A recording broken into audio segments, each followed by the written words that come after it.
Hi guys, happy Friday. So for today, the Whiteboard Friday, I want to talk about stress. So for the past couple weeks, we've been talking about these 4 components that really make up a healthy lifestyle and your way to wellness and fitness. And that is nutrition, stress, exercise, and sleep. So again, they all contribute to one another. If one's out of whack, they're all going to be out of whack. But for stress, it's really your responsibility to do things that are healthy in your life to control your stress. If you don't control your stress, your body hangs on to excess fat, and it doesn't matter what you're doing for nutrition and for exercise. If your stress and your cortisol levels are super high, it's going to throw everything out of whack, and all that work you're doing is really just going to go to the wayside. So when you think about stress, there's 2 different types that I think through. There's kind of the everyday life, Christmas, getting the right gift for someone, getting to that work deadline, commuting, right? That's kind of your everyday stress that I really think you have to kind of take ownership of. And then the other stress are life events. And there's things that are out of our control and they're traumatic. And for that, it could be a month or it could be a year. And in that case, I'm not really going to touch that. I recommend counseling and leaning on family and friends for support. You lose a loved one, you're going through a divorce, that's really hard, and you should really seek help during those times. But for the everyday stress, so what is that? What can you do? And I have a few things written down here. Friends, family, pets. So when we hang out and we laugh and we're with our friends and family or we hug our pets, things happen in the brain. You release oxytocin, and oxytocin is our love hormone, and that really helps bring down your cortisol level.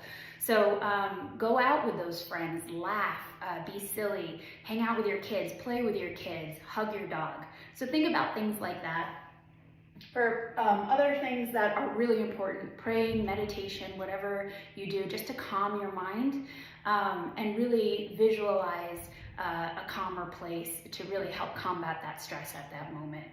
Journaling. Journaling is a great way. I really recommend to all my clients to do this daily. Think about the things you're grateful for, 3 things. It could be that somebody let you cut in line at the grocery store, or that your kids smiled at you at the first thing they did when they woke up. So small things that we're grateful for really help us keep things in perspective.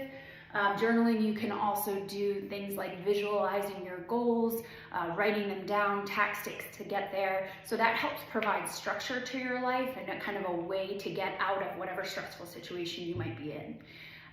Exercise and sleep. So these, again, are in part of this wheel, and they all contribute to each other. So it's really important to prioritize sleep, because when you don't get enough sleep, you're not able to bring down those cortisol and those stress levels.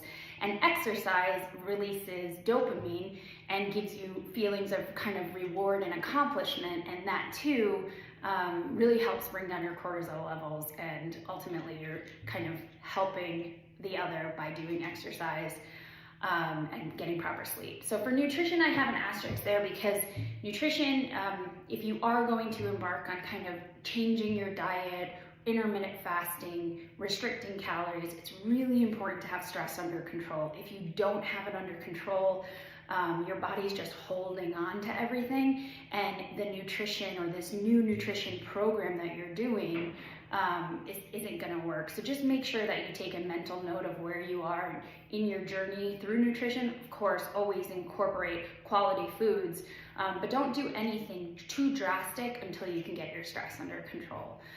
Hope this helps. I hope you have a wonderful weekend. Happy holidays, and I will see you next time.